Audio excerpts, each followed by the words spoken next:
universe, they instinctually think that like if they're ever trailing in a race, is the reason is because they've lost swing voters. What for Biden, and I think like a military analogy is helpful here. Biden actually does have like the flanks secured, like the swing voters. He polls well still with swing voters who are very interested in elections and always vote in every race. Democrats do well with those people. The problem is that his center of like people who don't vote as often, young voters, non-white voters, low Yes. income, low education voters, his numbers have totally tanked there. So he's fine with like the suburban people who like are really interested in January 6th or whatever. Those people have never actually left his corner. But he's facing a turnout collapse with young voters, a turnout collapse and mass defections to a rate no Democrat has ever seen in like recent history with non-whites. His center, his base has collapsed, and that's why he's trailing. If you look at the numbers and the way that those work, so if he's going to win, he needs to win back the trust of those voters. He has to give them a reason for them to turn out. I don't think that I think that his persona makes that extremely difficult because people are just kind of primed to see this unpopular old establishment figure as somebody that they can't trust. But if they go down the road of trying to imitate Republicans on immigration after spending years talking about how it was the human rights issue of our time, it's going to look cynical. It's going to look disingenuous. It's not going to be what those people agree in, but it's going to make the problem and the reason why they're losing worse. Yeah. No, absolutely. I do feel like, I mean, I don't know who the fuck is the guy leading the charge here, but Mm-hmm. I do feel like behind the scenes, the Democratic Party, for some reason, have decided that this is a good strategy, and it's not an accident. It does seem like there's a full court press happening right now Mm-hmm. to get the legacy publishers to adopt the notion that like the Democratic Party is the party of immigration. You will Yeah, never be able to immigration outflank the restrictions. Republicans on racism. It's just not going to happen. And all he's doing, like you said, is cutting off the base of support that he desperately needs at this point, in my Mm-hmm. opinion. That from the younger voter base, from Latino voters, not like obviously Venezuelan, Cuban Latino populations in Yeah, Miami, but like, or even Texas Latino voters, but like young Latino voters in every other fucking state, including Nevada, yeah, for example, like places that he desperately, Arizona and Georgia, yeah, because all those Nevada, states, Arizona, Georgia, exactly, places that he's like taking for granted currently, that he can't but just he's win trailing with the, terribly in all three of those states. If you look at the electoral map, and I've written a lot about this, the math for this is incredibly risky. Biden, if you look at the states he won in 2020, he has 303 electoral votes. That's the three Midwestern swing states of Michigan, Wisconsin, Pennsylvania, and the three Sunbelt swing states of Nevada, Arizona, and Georgia. If he wins all three, one of those batches of three states, he wins the election. But if he loses Arizona, Nevada, and Arizona, Georgia, and Nevada, his polls have him currently down by 5+ points in all three states. He will have to win every single state he won in 2020 and all three states in the Midwest, and he will win by a single electoral vote. They are cutting it extremely close. yeah. It's a race to the bottom on both sides, to be honest. I feel like Donald Trump is also obviously not the best Oh, candidate to he's a run horrific for the candidate. Republican He's Party either. historically terrible. Yeah, so they're just like It's coughing they're baby versus coughing baby election. yeah, they're trying to outcompete one another on mid, on who Mhm. gets to have the worst who gets to have the worst person possible for the job. Um Yeah. but yeah, I don't know what else to make of this situation. I don't know why everyone in the Democratic Party is now pushing this agenda where they're like, you have Swalwell, who Yeah. everyone's favorite sexual intercourse haver of Chinese Yeah. spies, Eric Swalwell, coming out and being like, yeah, actually, coming out and being like, yeah, actually, it's the Republicans are the ones who don't want anything done on the immigration front. Like, look at them. All they're doing is impeaching the Department of Homeland Security Secretary, and we have a really sick bill here that they're no longer that they don't want to actually push for. We gave them Yeah. everything that they wanted. It's like trying to like count angels on like a pinhead instead of like kind of noticing the obvious, which is that if you run a guy even as generic as Swazi or any of the other people have run in these elections, you're going to sweep Trump. Anybody but Biden is going to win this election on a walk. It won't be close. You just need somebody who can project a level of competence along with the issues that favor them, abortion and democracy and taxes. Taxes generally are pretty good for them, actually, outside of very specific areas like New York, which got screwed by the SALT tax repeal under Trump. Uh, like your basic kind of bread and butter message that all their candidates ran on and won with in 2022 is going to be fine. There's a kind of a socially liberal inclination with the majority of the public at this point. The only way you can screw it up is running somebody and insisting on somebody who most people think is too old to serve, and you are seemingly incapable of actually getting out in public in a way that will make them think otherwise. Yeah. I don't know what else to say on this issue. I mean, the fact that they like also separated the funding package for Ukraine and Israel. I guess like foreign policy is never the age old the oldest cliche in American media and political coverage is that foreign policy is not an issue for American voters until it becomes the issue. And I don't know if it will become the issue, but what I do see is that Trump is 10 points ahead on how he would deal with Israel Palestine over Biden. And I think part of that is not because Biden is like not going hard enough in support of Israel, but rather that his consistent messaging, like the leaks that keep coming out of him being like, oh, well, I said a mean word about Netanyahu behind the closed doors while simultaneously giving him $18 billion of weapons so he can fucking laser more Palestinian children. While Netanyahu goes on television every day and is like, Joe Biden sucks and I will never do a two-state solution immediately after Biden says he wants a two-state solution, makes it seem like he's asleep at the wheel and feeds into the narrative that he's incompetent. Everything is giving that perception where they refuse to do interviews on to the largest television audience in human history, when they refuse to do a cognitive test, when you have you're trying to play it both ways by saying how much you hate Netanyahu without reversing any of your policies. It's too clever by half in every single respect. And it's like the thing with Israel in particular. I think that what makes that tough for him, I think that the recent leaks talking about how he is making him look like he's getting rolled haven't helped. But the perception of chaos, just that in and of itself, I think is what's really hurting him, because if you have a president who's asleep at the wheel, international crises breaking out every 6 months is what people kind of see as a result of that. So when they ask him how he would handle the issue, and all he says is, well, if I was in charge, this would have never happened in the first place. That's compelling to people. It plays into the narrative that they think about the election. It plays into how they consider the candidates, and it allows Trump to avoid having any kind of divisive policy. Because this type of stuff actually didn't happen when he was in charge. I don't think that was because of anything he did. A lot of what's happening now is a direct result of his own policies, like in Ukraine and Israel. I think directly as a result of that. But just you can't have an old guy who people think is I think is 86% think is too old to serve as president. That is not an idle judgment whatsoever. That is a very serious that it's over if people think about that. People aren't just saying that just to say it. It's like a thing you can just ignore. That's a huge supermajority opinion. It just all plays into this idea that Biden is not in charge, and it ties into Trump's one remaining strength, which is the idea that he's a strong leader, and he looks appealing only in contrast to Biden. It does not look appealing in contrast to anybody else. It's a matchup from hell for the Democratic side. Okay, so you have the powers. You have Biden's ear. Okay, you're his top campaign advisor.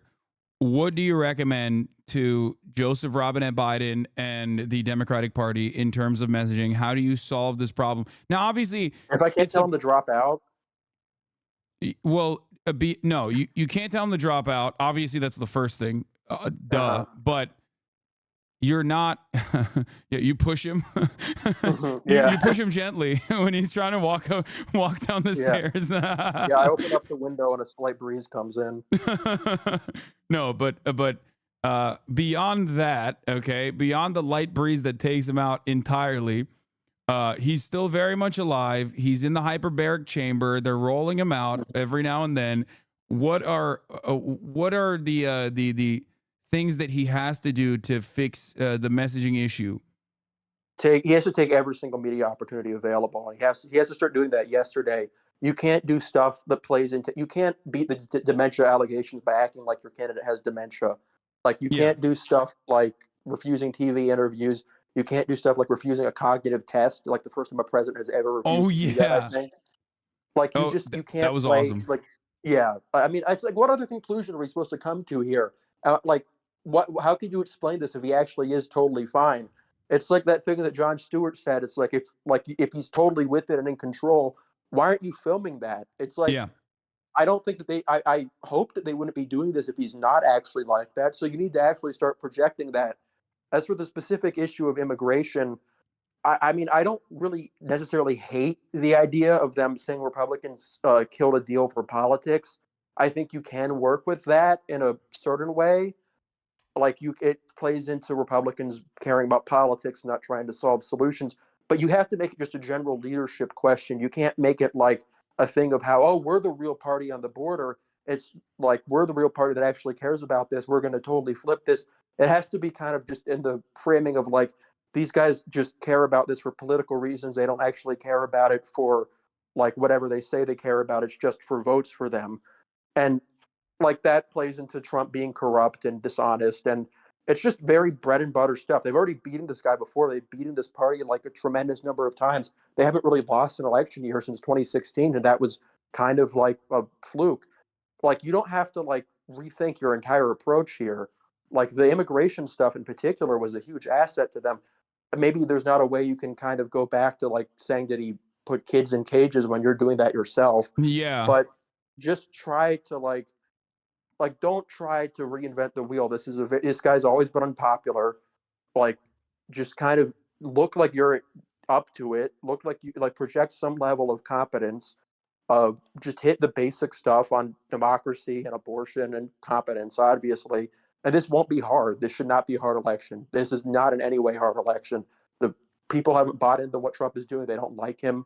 He has a tremendous liabilities. He might be in prison before like election day. Like this, you just the only way they can lose it if they get in their own way. They seem very determined to do that. Well, they're neutralizing the Fannie Willis Georgia RICO Mm-hmm. with a because Fannie Willis did the one thing that men are always allowed to do, but supposedly women are not allowed to do, which is have sex with the wrong person. Okay, it Yeah, seems like they're working extra hard to absolutely neutralize that one court case, which I think is like pretty solid. I heard But that like from what she said, it wasn't going to be decided until 2025. Which like, if you're looking at these court cases in the context of the election, you're just only looking at the ones that can be decided before election day, which is pretty much exclusive with DC case. A yeah. lot's going to be decided about that soon, depending on if the Supreme Court decides to delay it or not, which could be very, very important. But I really personally the DC case is the only one I've really paid much attention to. The Georgia The one thing that I is care about the fun. court is obviously that it will be televised because this is a state case Uh rather huh. than a Oh federal yeah. one. So I think well, one, it's great for me because I will sit there and Oh do yeah. Of court course. watch nonstop. It's just endless content. Thank you so much, Fannie Willis. Even though Yeah.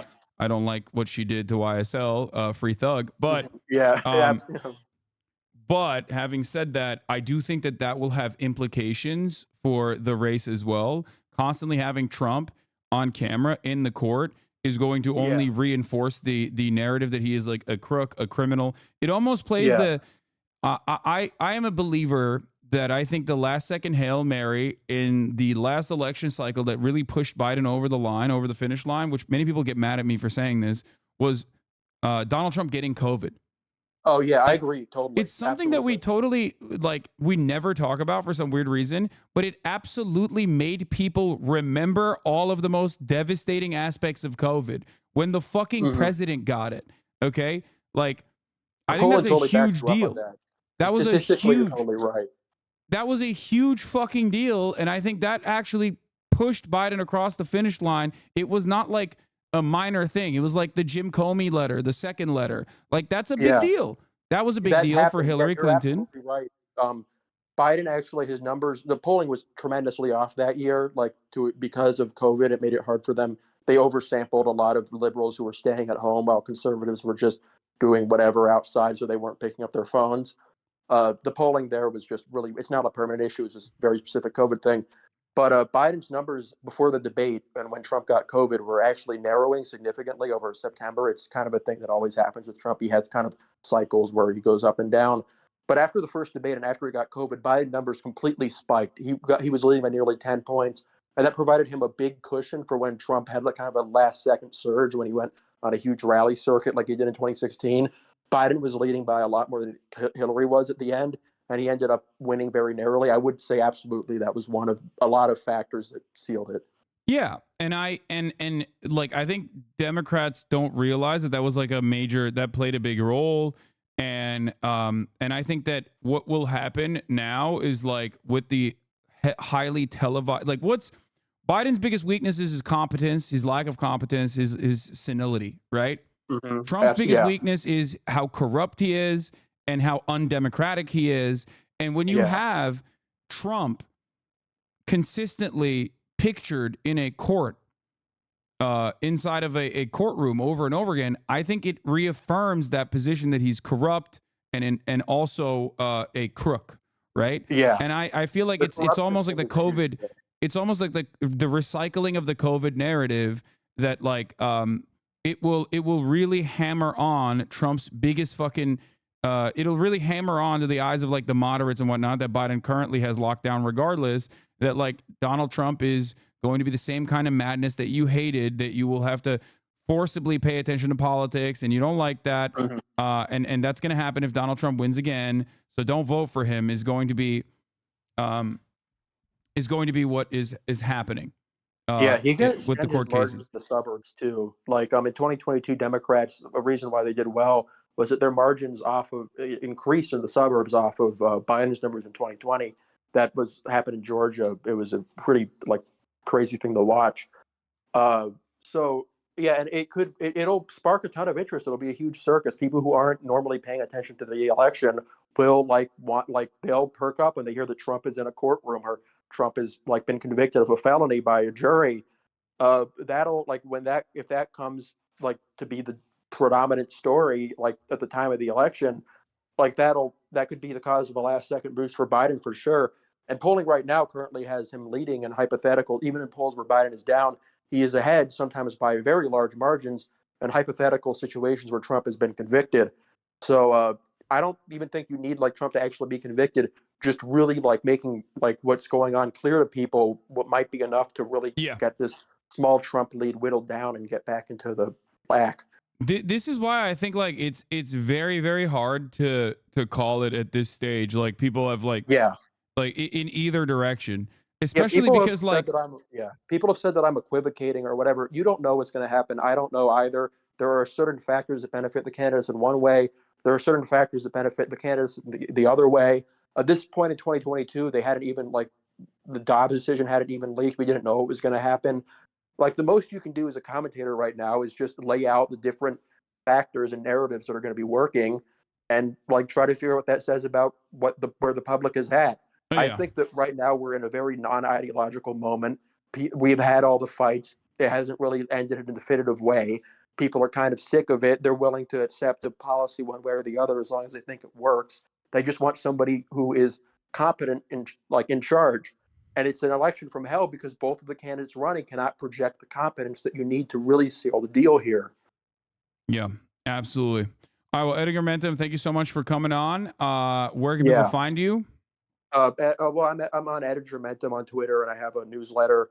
We had a big couple of days last week with the Kamala stuff and Biden and Trump dying. So check out that article. People really liked it. But yeah, I'm going to be doing election coverage for the next 9 months. We'll see how it goes. I will do my best. I think that's all any of us can promise. But thanks for having me on, Hasan. All right, thanks for coming on. No Kamala problem. Harris is strongest soldier, Ettingermentum, everybody. Yeah, that's where we are. All right. Have a good one. Bye. Okay. It's reasonably likely that either Biden or Trump will die of natural causes before election day. That is also true. So that's what I also think as well. Anyway, I hope that was a little bit such reddity of takes. What do you mean? I hope that was a little bit more helpful for those who are still questioning where I'm coming from with my analysis, with what I'm saying. This is this is, you know, it's not a great situation.